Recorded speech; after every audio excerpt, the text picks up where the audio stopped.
Hello, BookTube. A while ago, Matthew at Mayberry Book Club got a wild idea. He was looking around the shelves of his books in his tiny house with his enormous cats and started to wonder, of all these books that I'm looking at, how many of these has Steve read? I wonder. Steve reads an enormous amount, and he has read an enormous amount for an enormous time. I wonder how many of these books he's read. Now, at the time, Matthew didn't know me at all. We weren't Voxer buddies or anything like that. And he made a video, Has Steve Donoghue Read It? In which he lists a few books and simply asks, have I read it? And it caught on. It caught on. It became a little bit of a fad. A whole bunch of people jumped in and tried their hand at poking the bear. A whole bunch of people made videos of Has Steve Read It? And immediately I saw how much fun this was, because I don't have any ego in this game. It's so much fun to do. Doesn't offend in the slightest. So I immediately jumped in and started making response videos to every person who did it. Eventually got around to making one to Matthew as well. And I started keeping track of who was winning, who was listing the highest number of books in a video that I hadn't read. And like all fads on BookTube, it had a lifespan and lived its lifespan and then sort of quieted down. And I thought no more about it. But Daniel at Guilty Feet has revived it. The Has Steve Read It tag, season 2. I don't know what possessed him, but he made a video. And he laid out a groundwork that I very much like. I've said some of this before in some of my answer videos, but it was a long time ago. Plenty of people have come to BookTube since then, Daniel himself included, who didn't have an opportunity to do it the first time. So I thought I'd go over some of those. We'll stick with 8. Let's make the number 8. And let's, for convenience sake, leave the selections in English. If you absolutely don't want to do that, if you absolutely have to do something in another language, try to make it a language I'm likely to know. But let's say translated work, just to include, mainly I'm thinking of everybody's watching, to include as many people as possible. So 8, English. And the third one being, don't pick a 1981 computer manual, or don't pick something that I won't have read, that there's no chance at all. There's no point in you flexing your obscure muscles in a video like this. I'm perfectly willing to admit that the yen for reading takes us all down strange paths. I'm perfectly willing to admit that, myself included. What we're talking about here is a book that might have a chance, just to keep it fun. I don't think any of you really need to hear that, except the explicit number 8, but I thought I'd say it anyway. Just Daniel does too in his video. I'll leave a link to his season 2 video down below. Hilarious stuff. And we're going to go through the books that he picked out and see which ones I've read and which ones I haven't read. And then we'll give him his total at the end. So the first book that he gives me is The Art of Captaincy by Mike Brearley, which is a British sports memoir and sort of guidebook to life and to sports in general that I admit is a very much a long shot. Under normal circumstances, I would never have read it. But I think that Daniel may be underselling how much of a cult hit this book is. So much so, it came out a long time ago. And it is such a cult hit that I've had people over the decades tell me, I know you're not interested in this, but I really want you to read it. So I did. And it might as well have been in Sanskrit to me. I don't care about rah-rah motivational sentiments. I don't have any trouble motivating myself. And I don't know anything about the sport or the atmosphere around it. Don't have any interest in the ups and downs of it. If that's the kind of book you're going to write, I guess I could sense in a way why The Art of Captaincy would speak to so many people, but it didn't speak to me at all. But I did read it. Amazingly, I did read it. This would ordinarily be a surefire no.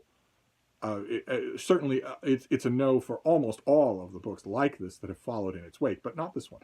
Not this one. Then the next book that he lists, he was worried in the course of his video, because in those old response videos I mentioned that in addition to books that I've read and books that I haven't read, there was almost always a facepalm thing. Some book where I was just saying, I cannot believe that you would think that I hadn't read this book. I mean, everybody's tastes are different and we've all gone down different reading paths, but even so, in a lifetime devoted to reading 8 hours for every day, I can't believe you would suggest this book. And Daniel does nominate one of the books on his list for the facepalm candidate, but it's not this one. The book that is actually the facepalm candidate is one that he didn't nominate. And it's Wham! George and Me by Andrew Ridgeley, a memoir from years ago of the less attractive duo in the pop group Wham, about his friendship with George Michael and about their experiences when Wham took off and suddenly became a worldwide phenomenon, what that was like for these two kids who just thought about making music. I don't know, maybe I'm overestimating the cultural effect of Wham and of George Michael subsequently, but I can't imagine that Daniel would think I hadn't read this book. I have read it, and I'm grateful to say I had the same reaction to it that Andrew did, which is that it is very surprisingly moving. It's just a wonderful portrait of a friendship. It's not anything like what you'd usually expect from this sort of thing, where it's mass-produced by a ghostwriter and the alleged author barely looks at it. Instead, it had a lot of heart. It reminded me a lot of oh God, now I'm going to completely forget it. Flea. Who was the band that Flea was a member of? Oh, it's gone right out of my head. And I shouldn't, because it was a really good... Flea's best friend in that band, whose name has gone right out of my head, and the band's name has gone right out of my head. You'll all know. You'll be saying it to the camera. He did a memoir about his friendship with Flea, and it had the same vibe of just being wonderful, just totally heartfelt. So that's a yes. I have read Wham, George and Me. Then the next one is Hilda and the Troll by Luke Pearson. And Daniel showed it. It's a children's book about a young girl's adventures with a troll. And he showed it. He opened it and showed some of the interiors on his video. And it looked completely charming. I have not read it. And apparently I got the impression that it's not the only one by this author. I don't think I've read any of them. So that's a no. Hilda and the Troll is a no. Then we go to Spinoza, the Outcast Thinker by Devra Lehmann. And he mentions in his video that she's a neighbor of his, that he knows her quite well. I have read this book. Naturally, I pretty much scour the ground for all things Spinoza. This, I think, from some of my memories of it, it seems to me that maybe partly on its publisher's part or on her part, it was aimed at a younger audience, but I thought it was wonderful. Just wonderful. And if it was originally aimed at a younger audience, then it paid the compliment to those younger readers that I most especially like, which is not underestimating their intelligence. Because Spinoza led a complicated and sometimes dark life, and none of that is spared in this book. I think it's really, really good. Young readers, intended or not, it's a wonderful introduction to the author and his world, if you're looking for one of those things. A lot less intimidating, a lot more effectively done than some of the doorstop biographies that he's had. So that's a yes. Then the next one is An Evil Cradling by Brian Keenan, about his time as a kidnap victim in Beirut. For years, for four or 5 years, that I have heard of, but I had never read the book. And boy, oh boy, listening to Daniel talk about it reminded me how many people I've known who've praised this thing.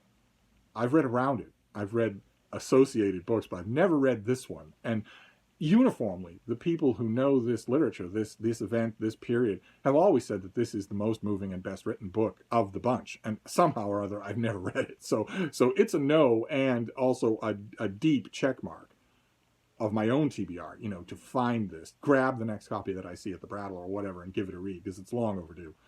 So that's a no. An Evil Cradling is a no. Then we have Screen Burn by Charlie Brooker.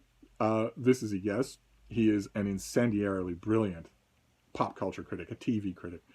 And as Daniel points out in his video, the thing that will make that not only possible for the writer, but bearable for the reader, is if they have their heart in the game, if they really care. And Screen Burn is a perfect example of one of these books where you know that the anger, the outrage, and the nitpicking is coming because it is a true believer who is being offended by the stuff he's seeing. I love that. Absolutely love that kind of thing. Can't get enough of it. I don't think the list of really great TV criticism is very long, but this is one of them. This was one of them. So I can't. Not only have I read it, but I can't recommend it strongly enough. Even if you haven't seen the shows that he's going on about, it's not going to matter. You're still going to love it. Then the next one is Adult Book by Malcolm Knox, and this one I thought was a no, even though it was sort of ringing a bell. I'm terrible with titles. I'm terrible with authors, as you can tell just in this video. But I thought this was a no, although Daniel's description was making it sound a little recognizable to me. And then I caught the detail in his video that this had a different... It was called A Private Man when it was published in the US, and I did read it, and I thought it was largely ineffective. I didn't get the sports stuff, and I didn't think the plot-driven stuff was driven fast enough. I didn't think it worked very well at all. But I did read it when it came out in America under its American title. And the same thing is true with the next one. The next one that Daniel talks about, he holds up a picture of Alma Cogan by Gordon Byrne. And it's a fictionalized rock and roll memoir that is also hyper-fictionalized. Because the person doesn't die when you think they're going to. It's the figure of Alma Cogan is, I think Daniel's right, she's largely forgotten in pop music circles. People don't tend to remember her. But once upon a time, everybody knew that name. And this book is tremendously effective. And again, I had a moment of doubt, and then I realized that they took off the surname when they published it in America. It was just called Alma. And it's really good. It's really effective. It has a very dry sense of humor that runs almost throughout the whole thing. And Daniel's completely right. Oh my, the criticism that I level against the made-up stories, that nobody knows how to end a book, nobody has any knowledge of what a climax of a book is. Oh man, this book builds and builds perfectly to a crescendo climax that is tremendously effective. In fact, seeing it on Daniel's video made me want to get a copy and reread it. It's been a long time since I read it. So there you go. That was the Guilty Feet entry in season 2 of Has Steve Read It? And if we do the calculations, we see that Daniel's score is 2 beans. Only 2 beans. If I had the technical ability, I would put 2 little schnauzer heads right there. He scored 2 beans in his own attempt at Has Steve Read It? But obviously he has also opened a door. Right? Because plenty of you started BookTube after the whole fad of Has Steve Read It season 1 had run its course. And plenty of you veterans from season 1 might want another shot at the apple, so to speak. How many beans can you rack up? I'm wondering. So, bearing in mind the parameters that we talked about at the beginning, 8 books, no obvious, a-hole stumpers, give it your best shot. See how many beans you can rack up. I'm right here, and I'm going to bury the lot of you. Thank you, BookTube.